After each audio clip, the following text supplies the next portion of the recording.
Hello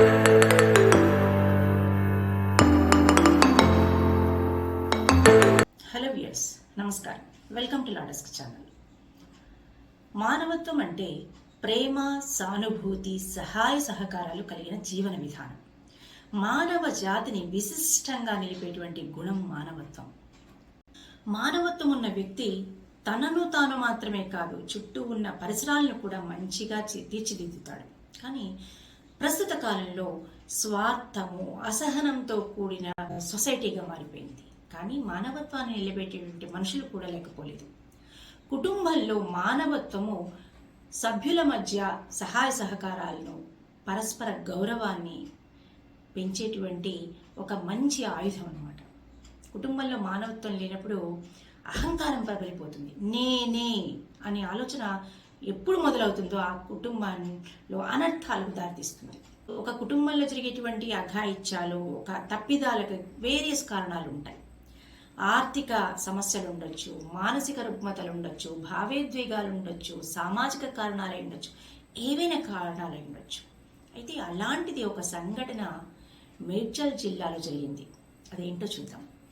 Medchal జిల్లా జవహర్ నగర్లో జరిగినటువంటి ఈ దారుణ ఘటనలో లక్ష్మి అనే మహిళ, ఆమెకి 40 సంవత్సరాలు, తన ప్రియుడు అరవింద్ 45 సంవత్సరాలు వాళ్ళ సహాయంతో తల్లిని, అక్కను హత్య చేసింది. అసలు ఈ హత్య వెనుక ఉండేటువంటి కథ ఏంటి, కథా కమామిషి ఏంటో చూద్దాం. లక్ష్మి, అరవింద్ వీళ్ళిద్దరు 2010 నుంచి పరిచయంతో ఉన్నారు. వీరి సంబంధం గురించి వాళ్ళ తల్లి అయినటువంటి సుశీలకి తెలిసిందనమాట. ఆమె అభ్యంతరం వ్యక్తం చేసింది. దాంతో లక్ష్మి, అరవింద్ కలిసి మార్చి 5వ తారీఖున అక్క అయినటువంటి జ్ఞానేశ్వరిని హత్య చేసి, ఆమెకి 45 సంవత్సరాల సంథింగ్ ఉంది, ఆమెను హత్య చేసి మృతదేహాన్ని పాడుబడ్డ బావిలో పడేశారంట. తర్వాత నెక్స్ట్ డే తల్లిని కూడా గొంతు నిలిమి చంపి పరారైపోయారు. దీంతో సమాచారం అందుకున్నటువంటి పోలీసులు ఏం చేశారంటే విచారణలో లక్ష్మిని పట్టుకున్నారు. ఆమె నేరాన్ని అంగీకరించింది. ఇక ఆమె ప్రియుడు అరవింద్ పరారీలో ఉన్నాడు. సో ఇప్పుడు చెప్పండి, వీటన్నిటికీ కారణాలు ఏంటి? ఒక కుటుంబంలో సరైనటువంటి పెంపకం లేకపోవడము, ఆ కుటుంబంలో ఉన్నటువంటి వేరియస్ సమస్యలు, అలాంటివి ఇలాంటి ఘటనలకు దారితీస్తాయి. అంటే ఇలాంటి వాటిని మనం తగ్గించాలి అంటే ప్రతి కుటుంబంలో ప్రేమ, ఓర్పు, అవగాహన, కుటుంబ సభ్యుల మధ్య అవగాహన పెంపొందే విధంగా ఉండాలి. విభేదాలను శాంతియుతంగా పరిష్కరించుకోవాలి అనే బాటలో ప్రయాణించేటట్టు ఉండాలి. ఒకరి ఆలోచనలకు వేరొకరు విలువనివ్వాలి. ఒకరి వ్యక్తిత్వాన్ని ఒకరు గౌరవించాలి.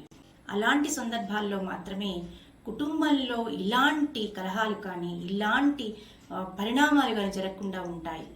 సో స్వార్థము, అహంకారము అనేది ఒక చెట్టుకు పట్టిన వేరుపురుగు లాంటిది. చెట్టుకు వేరుపురుగు పట్టిందనుకోండి, మొత్తం ఆ చెట్టునంతా సర్వనాశనం చేసేంత దాకా వదలదు. సో మనిషికి ఉండేటువంటి ఈ స్వార్థము, అహంకారము, ఇలాంటివన్నీ కూడా ఇలాంటి వేరుపురుగు లాంటివే. ఈరోజు మంచి మాట. నేను అనే ఆత్మాభిమానం మనని ఎంత ఎత్తుకు తీసుకుని వెళ్తుందో, నేనే అన్న అహంకారము అంత పాతాళానికి దిగజారుస్తుంది. ఈ వీడియో కనుక మీకు నచ్చినట్లయితే లైక్ చేయండి, షేర్ చేయండి. మరిన్ని ఇన్ఫర్మేటివ్ వీడియోస్ కోసం సబ్స్క్రైబ్ చేయండి, పక్కనున్న బెల్ ఐకాన్ని ప్రెస్ చేయండి.